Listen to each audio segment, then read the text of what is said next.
tous, chers téléspectateurs. Je vous souhaite la bienvenue sur cette émission qui va parler de l'étude de la parole de Dieu.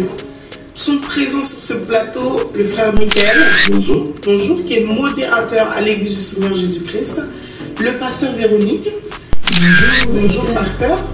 Et le pasteur Hubert. Bonjour. Bonjour, pasteur. Bonjour, chers téléspectateurs. Et moi, Esther, qui suis présentatrice de cette émission, mais aussi chantre de l'Éternel à l'Église du Seigneur Jésus-Christ, au groupe Sion.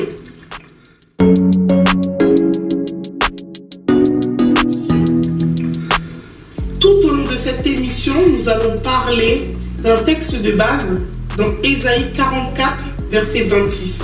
Alors, frère Michael, est-ce que tu peux nous lire ce verset, s'il te plaît?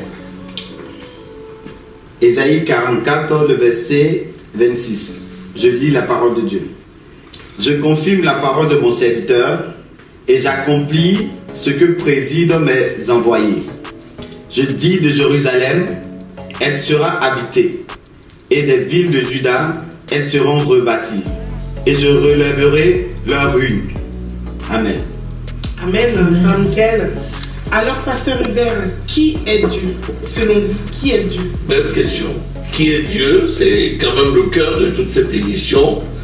C'est important de connaître la personne de Dieu. Dieu, c'est tout simplement le créateur de l'univers. Dieu, c'est l'Éternel. Dieu, c'est celui qui n'a ni commencement ni fin. Dieu, c'est le Père de notre Seigneur Jésus-Christ. Dieu, le Père, a envoyé sa parole sur cette terre. Dieu le Fils, qui agit par l'Esprit, qui est Dieu le Saint-Esprit. C'est le seul Dieu qui agit par sa parole et par son esprit. Celui qui veut voir le Père doit voir le Fils. Celui qui voit le Fils voit le Père. En somme, Dieu, le créateur de l'univers, dirige ce monde par la parole vivante, qui est son Fils. La parole vivante, et par l'Esprit, apporte la confirmation de tout ce qu'il dit. Celui qui accepte ce Dieu, c'est celui qui accepte le Dieu de l'univers. Merci. Amen. Merci beaucoup, pasteur. Voilà, le verset 26 nous dit « Je confirme la parole de mon serviteur ». Alors, frère Michael, qui est le serviteur? Qu'entends-tu par serviteur? Moi, par serviteur, selon le dictionnaire Larousse, un serviteur, c'est celui qui sert. Et servir, c'est servir quelqu'un, une institution, qui envers qui on a des devoirs. Amen. Donc, selon la parole de Dieu, dans notre contexte ici, en tant que chrétien, un serviteur, c'est celui qui sert Dieu. Or, pour servir ce Dieu, il faut naître de nouveau. Nous voyons cela dans Jean 1, le verset 12. Être serviteur de Dieu, tous les enfants de Dieu nés de nouveau deviennent automatiquement serviteurs de Dieu. En plus de cela, Dieu permet qu'au milieu de ses enfants puissent être élevés d'autres ministres, c'est-à-dire les apôtres, les évangélistes, les prophètes, les docteurs et les pasteurs. Et en plus de cela, nous avons aussi des diacres et des diaconesses qui sont aussi serviteurs de Dieu. Et je voulais souligner au passage que celui-même qui fait le ménage au niveau de l'église est automatiquement serviteur aussi de Dieu. Amen. Amen. Alors, pasteur Véronique, est-ce que vous avez quelque chose à ajouter par rapport à ça? Oui, justement, le frère Michael a donné un aspect très important du service, du serviteur. C'est quelqu'un qui est tourné au service de Dieu. Ce sont les enfants de Dieu qui sont tournés dans leur service à Dieu. J'ajouterai aussi qu'un serviteur, c'est celui qui sert Dieu à travers son frère. C'est celui qui veut être élevé. Et Jésus-Christ a dit que celui qui veut être élevé se met au service de ses frères. Donc celui-là, c'est un serviteur. Alléluia. C'est celui qui sert son frère. Quand on sert son frère, on devient un serviteur agréable à Dieu et digne d'être élevé, comme Jésus-Christ l'a dit lui-même. Amen. Amen. Donc, la notion de serviteur fait aussi appel à la notion de maître.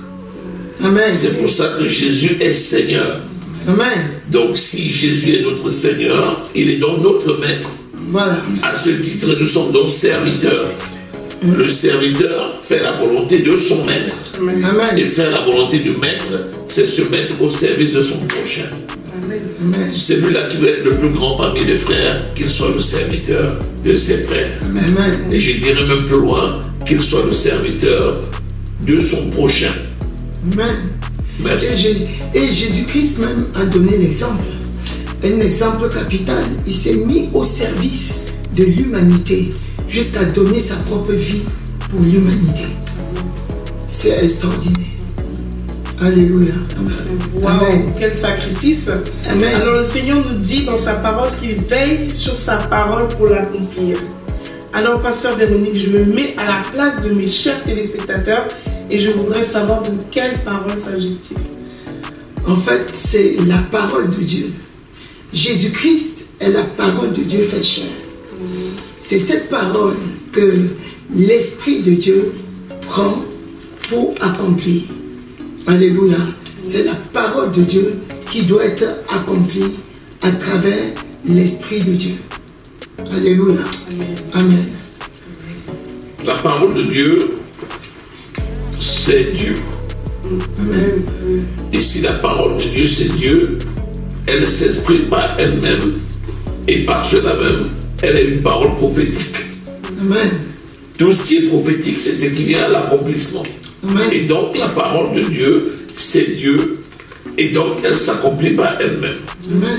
Si nous voulons aller encore un peu plus loin dans l'étymologie de cette parole, nous parlerons même de cette parole que nous recevons dans notre esprit à partir de la lecture de la Bible, qui est le Logos. Amen. Et cette parole, lorsqu'elle arrive dans notre esprit, elle nous est révélée par le Saint-Esprit. Elle prend la forme du Réma que nous allons par la déclaration amener à l'accomplissement, d'où la nécessité d'accepter cette parole qui est la parole de Dieu. Cette parole est différente de la parole du monde. La Bible dit que la parole, c'est ce qui permet d'identifier un chrétien. Amen. Si tu parles un langage mondain, c'est la parole du monde. Il dit qu'il ne sorte point de votre bouche une parole mauvaise. Mais s'il y a lieu que des paroles de grâce qui servent à l'édification et communiquent les grâces à ceux qui vous entendent. Par conséquent, la parole du monde n'est pas pour les enfants de Dieu, mais la parole de Dieu qui est la seule sur laquelle Dieu veille, bien entendu, pour l'accomplir. Dieu même demande même de déclarer la même chose que lui. La Bible nous demande de déclarer la même chose que Dieu a déclaré. Alléluia. Pour devenir la parole, pour devenir comme Dieu, nous devons déclarer la parole de Dieu. Nous devons parler comme Dieu parle. Nous devons dire la même chose que Dieu a dit de nous. Parle et je te dirai qui tu es. Amen. Alléluia. Un enfant de Dieu parle la parole de Dieu. L'enfant du monde ne connaît pas la parole de Dieu. L'enfant du monde va parler la parole du monde. Et c'est cette parole-là qui va nous transformer. Et on peut même aller plus loin. On a appris en science que le corps humain est constitué de plus de 70% d'eau. Et il y a une expérience qu'un Japonais a fait, un Asiatique, je dirais. Il a fait, on a constaté qu'en parlant à l'eau, qu'en déclarant par exemple des mauvaises paroles à une eau limpide, claire, cette eau devient progressivement trouble. Et en déclarant les bonnes paroles à une eau qui était au départ aussi trouble, devient progressivement plutôt claire. Alléluia. Donc en parlant la parole, nous pouvons parler. Quand nous parlons la parole agit sur nous, donc se connecte à cette eau qui est en nous, donc transforme notre vie. À travers la parole, nous pouvons faire beaucoup de choses. La parole de Dieu surtout. Amen. De toutes les façons, la parole de Dieu est claire. Nous avons été lavés et régénérés par l'eau de la parole. Amen. Donc, La parole, c'est la parole de Dieu, et c'est donc de cette parole qu'il s'agit. Voilà. Amen. Merci, pasteur. Le Seigneur nous dit qu'il confirme sa parole pour l'accomplir, la parole de son serviteur. Alors, frère Michael, comment confirme-t-il sa parole? Pour dire, Dieu confirme sa parole par la réalisation. Parce que nous passons de la théorie à la pratique. Donc Dieu réalise sa parole au nom de Jésus-Christ. Donc nous allons lire Marc 16, le verset 20. Et après, le pasteur Véronique va ajouter certaines paroles. Marc 16, à partir du verset 17. Jésus dit: voici les miracles qui accompagneront ceux qui auront cru. En mon nom, ils chasseront les démons, ils parleront de nouvelles langues, ils saisiront des serpents. S'ils boivent quelques breuvages mortels, il ne leur fera point de mal. Ils imposeront les mains aux malades et les malades seront guéris. Alléluia. Amen. Amen. Donc, voilà la parole de Dieu telle qu'elle est déclarée par Dieu lui-même. Voici les miracles qui accompagneront ceux qui auront cru. Là, Jésus-Christ, qui est la parole de Dieu révélée, qui est la parole de Dieu faite chair, nous dit ceci: voici les miracles qui accompagneront ceux qui auront cru. Qu'est-ce que Dieu fait à partir de cette parole qui est lue? Dieu, il va confirmer cette parole. Quand le serviteur va imposer la main à un malade, Dieu va utiliser cette parole pour confirmer, pour guérir la personne. Alléluia. Amen. Quand devant une situation de possession démoniaque, quand un serviteur de Dieu va imposer les mains à une personne qui est possédée par les démons, Dieu va se servir de cette parole dans Marc chapitre 16, verset 17, pour chasser l'esprit malin. Amen. Alléluia. Amen. Amen. Je dirais même que l'onction du service trouve toute sa signification à ce niveau. Amen. Parce que dans Actes au chapitre 1, verset 8, Jésus dit: restez à Jérusalem et je vous enverrai ma puissance, le Saint-Esprit qui viendra sur vous, et c'est alors que vous serez mes témoins à Jérusalem, en Judée, en Samarie et jusqu'aux extrémités de la terre. Lorsque nous recevons la puissance de l'Esprit, nous devenons témoins de Jésus. Vous voyez? Témoins de Jésus, parce que nous rendons le témoignage de ce que Jésus a fait pour l'humanité et pour nous. Et chaque fois que nous le faisons, alors l'Esprit de l'Éternel va se manifester en libérant une onction du service qui va venir accomplir la parole et confirmer ainsi aux yeux de tous que la parole de Dieu, c'est la vérité. Voilà. Donc, Dieu veille sur sa parole pour l'accomplir. Et je dirais même que ça ne loupe pas, parce que la parole de Dieu étant prophétique, lorsqu'un homme ou un libère une parole prophétique, elle s'accomplit par elle-même. Amen. Ecclésiaste au chapitre 11 au verset 3 dit que lorsque le nuage est rempli de pluie, il se rompt tout seul. Amen. Pourquoi? Parce que quand on libère une parole prophétique sur quelqu'un, Dieu veille sur cette parole. Amen. Et l'Esprit de l'Éternel, Ésaïe 11 verset 2, qui est l'esprit de force, Amen, corrige les trajectoires pour amener à l'accomplissement, malgré toutes les conditions qui entourent l'événement, amener à l'accomplissement des choses, afin que les gens sachent que, premièrement, le serviteur de Dieu a été réellement envoyé par Dieu. Amen. Deuxièmement, la parole de Dieu, c'est la vérité. Amen. Voilà. Amen. Amen. Dieu veille sur sa parole pour l'accomplir. Alors, pasteur Véronique, comment Dieu accomplit-il sa parole? Comme on a dit tantôt, je vais peut-être répéter tout ce que nous avons dit déjà. Donc, le Seigneur utilise sa puissance, comme le pasteur Hubert l'a dit tantôt. Il utilise sa puissance, sa force pour accomplir cette parole. Pour accomplir sa parole. Donc, quand le serviteur impose la main, ce n'est pas la main du serviteur, c'est à travers la puissance qui va être déployée, la puissance du Saint-Esprit va être transférée sur cette personne pour chasser la maladie. Alléluia. Amen.